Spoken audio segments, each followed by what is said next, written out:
என்றும் நான் செல்ல மாட்டேன். தேவ பிள்ளைகளை, உங்கள் யாவரையும் மீண்டும் சந்திப்பதற்கு மிக்க மகிழ்ச்சி. தகப்பன் ஒவ்வொரு நாளும் நம்மை நடத்தி கொண்டிருக்கிறார். அவருடைய அன்பு மிகவும் பெரியது. அவரை நம்பும் பொழுது நம்முடைய வாழ்க்கையில் ஏதோ ஒரு அற்புதத்தை நடத்தி கொண்டு தான் இருக்கிறார். நம்முடைய காலங்கள் வெறுமையாக இருந்த நாட்கள் உண்டு, அன்புக்காக ஏங்கின காலங்கள் உண்டு, நம்மை நேசிப்பதற்கு யாருமே இல்லை என்கின்ற வேதனை நிறைந்த காலங்கள் உண்டு, தனிமைகள் நம்மை ரொம்ப போட்டு வாட்டின நாட்கள் உண்டு.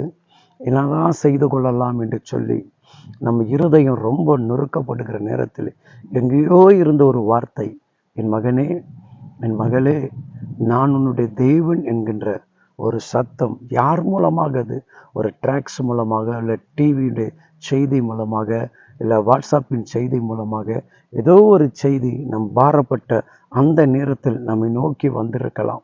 அப்படி வந்த பிறகு இந்த கிறிஸ்துவை நீங்கள் பற்றி கொண்ட பிறகு அவருக்கு நீங்கள் எப்படி இருக்கிறீங்க? ஏன்னா நம்ம நெருக்கப்படும் பொழுது நம்மை தூக்கி எடுத்துட்ட பிறகு நம்ம அந்த விடுதலை கொடுத்த அந்த அன்பு தகப்பனுக்கு நாம் எந்த அளவுக்கு பிரியமாக இருந்து அவரை பிரியப்படுத்தி கொண்டிருக்கிறோம் என்று சொல்லி தான் நாம் பார்க்க வேண்டும். யோவான் சுவிசேஷகம் 14ஆம் அதிகாரம் 15வது வசனம் சொல்லுகிறது, நீங்கள் என்னிடத்தில் அன்பாக இருந்தால் என் கற்பனைகளை கைக்கொள்வீர்கள். நீங்கள் என்னிடத்தில் அன்பாக இருந்தால், அப்போ கவனிங்க, அப்போ ஆண்டவர்கிட்ட அன்பா இருந்தால் தான் நமக்காக இந்த வேதத்தையே புரிந்து கொள்ள முடியும், இந்த வசனத்தையே அறிந்து கொள்ள முடியும், இந்த வசனத்துடைய சார அம்சம் நமக்கு புரியும். நம்ம ஏசப்பா நான் உங்ககிட்ட அன்பா இருக்கிறேன்னு சொல்லிட்டு உன் பக்கத்தில் இருக்கிறவன் வீட்டுக்கார்ட்ட சண்டை போடுறதும், உன் மனைவியிட்ட சண்டை போடுறதும், உன் பிள்ளையை சண்டை போடுறதும், உன் மாமனார் மாமியாரை ஒதுக்குறதும் நிறைய வேதனைகள். இன்னைக்கு நிறைய பிள்ளைங்க என்ன பண்ணுறீங்க? மனைவி பேச்சை கேட்டு என்ன பண்ணுறீங்க? குழந்தை முகத்தை கூட பெரியவங்களுக்கு காட்ட மாட்டீங்க. அப்போ உனக்கு என்ன அளவுக்கு கிறிஸ்துவுக்கள் அன்பா இருக்கிறீங்க பாருங்க, இல்லையா? நீங்க அவரிடத்தில் அன்பா இருந்தா உங்களுக்கு என்ன இருக்கணும்? உங்க குடும்பத்தில் அன்பாக மாமியார் மாமியாரை தாய் தகப்பனாக நேசிக்கணும், ஒதுக்கக்கூடாது.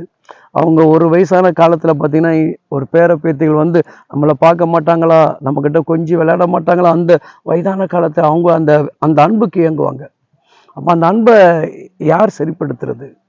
தேவ பிள்ளைகள் தேவனை அறிந்து, எசப்பா நான் அன்பா இருக்கிறேன், என் பிள்ளையை காப்பாற்றும், என் குடும்பத்தை காப்பாற்றும் அப்படின்னு நீங்க எல்லாம் செஞ்சா நான் இன்னும் அன்பா இருப்பேன்னு சொல்லிட்டு, அப்போ ஆண்டவர் கேட்குறப்ப அவன் பக்கத்துல இருக்கிற குடும்பத்தை கொடுத்துருக்க, சொந்தங்களை கொடுத்துருக்க, முதல் நீ அவங்ககிட்ட அன்பாரு. நீ என்னிடத்தில் அன்பா இருந்தா பிறரிடத்தில் அன்பாருன்றாரு. அதான் கற்பனை. அவருடைய கற்பனை முதல் அடையாளமே அதுதான். நீங்க யாவரும் அன்பு உள்ளவர்களாக இருங்க. நீங்க அன்பா இருந்தீங்கன்னு வச்சுங்களேன், வேதத்தில் உண்டான சத்தியத்தின்படி உங்களால நடக்க முடியும். வேதம் சொல்லுகிறது, தேவன் நினைத்ததை மனிதன் பிரிக்காமல் இருக்கிறது சொல்லப்படுகிறது. அப்போ உன் குடும்பத்தை பிரிக்கக்கூடியவர்களுக்கு இடம் கொடுக்க கூடாது. தேவன் மீது நீ நம்பிக்கை வைத்து ஊழியம் செய்து கொண்டு இருக்கும்போது ஊழியத்துக்கு இடையூறாக யாரும் இருக்கக்கூடாது. ஒருவேளை நீ அந்த ஊழியத்துக்கு இடையூறாக இருக்கக்கூடாது. ஏன்னா ஒருவேளை அவர் நேசிக்காம போட்டோம், அவர் உனக்கு ஊழியத்தை கொடுக்கல, அதை கொடுக்கலாம், நீ கவலைப்படாத. நீ ஆண்டவருடைய அன்பாக இருந்தால் அவருடைய கற்பனை உனக்கு தெரியும் இல்லையா? பவுல் ஊழியம் செய்யும் போது சில பேர் பவுலை வெறுத்தாங்க. அதனால பவுல் ஊழியத்தை விட்டுட்டானா, இன்னும் ஆண்டவர் ஊழியத்தை செய்தான், இன்னும் அவங்களை நேசிச்சான், அவன் அன்பு காட்டினான். அவருடைய அன்பு நீ புரிந்திருப்பாய் என்று சொன்னால், நான் ஆண்டவர் மேல் அன்பாக இருக்கிற அறிந்து கொண்டிருப்பாய் என்று சொன்னால், அந்த அன்பானது அவருடைய கற்பனைகளை கைக்கொள்ளும். அதனால தான் ஆண்டவர் பேதுருவை பார்த்து கேட்கிறாரு, எப்பா நீ என் மேல் அன்பா இருக்கிறாயா? என் ஆடுகளை மேய்ப்பாயா? அப்ப அவன் சொல்றான், ஆண்டவரே நான் அன்பா இருக்கிறது உங்களுக்கு தெரியும். அப்ப அந்த அன்பை என்ன பண்றாங்க? பேதுரு தேவனிடத்துல உறுதிப்படுத்துறான். அப்ப தேவன், நீ என் மேல எங்கிட்ட அன்பா இருந்தா நான் கொடுக்கக்கூடிய பொறுப்பை ஏற்று உன்னால் செயல்படுத்த முடியுமா? என் கற்பனைகளை செயல்படுத்த முடியுமா? இந்த ஆடுகளை நீ சரியாக மேய்ப்பாயா? இந்த ஆடுகிட்ட சரியா அன்பு கட்டுவியா? இத்தனை ஜனங்களை கொடுக்குற, இவள் ஆத்துமாக்களை கொடுக்குற, இவங்க எல்லாரையும் ஒரே மாதிரி நேசிப்பியா? இவங்க கிட்ட ஒரு அன்பு, அவங்ககிட்ட ஒரு அன்பு, இவங்ககிட்ட ஒரு அன்பு, வேற்றுமை இல்லாமல் எல்லாரையும் ஒரே அன்பாக நீ நேசிப்பாயா? அந்த அன்பு உங்ககிட்ட இருக்கான்னு கேட்கிறார்.